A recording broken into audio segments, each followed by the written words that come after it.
आज आपण पाहिलं असेल की संपूर्ण कोल्हापूर शहरात एक भगवं वादळ आणि भगवं वातावरण तयार झालंय। लोकसभेला थोडक्यात पराभव झाला, विधानसभेला जिल्ह्यामध्ये 10 सीट आल्या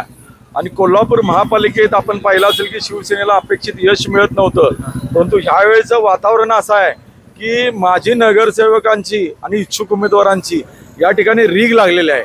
सन्माननीय उपमुख्यमंत्री आणि पक्षाचे नेते एकनाथजी शिंदे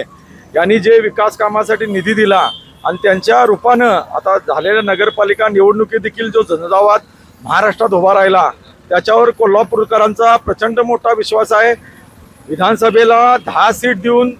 त्यांनी जे प्रचंड मोठं यश या ठिकाणी शिवसेनेच्या पदरात टाकलेलं आहे आणि शिवसेना प्रमुख स्वर्गीय वंदनीय बाळासाहेब ठाकरे यांचं स्वप्न होतं की कोल्हापूर महापालिकेवर भगवा फडकवायचा आणि मुंबई ठाण्यानंतर शिवसेना ही कोल्हापूर शहरामध्ये त्यावेळेपासून अविरत डौलत आहे आणि याचा पहिला महापौर या ठिकाणी शिवसेनेचा होणार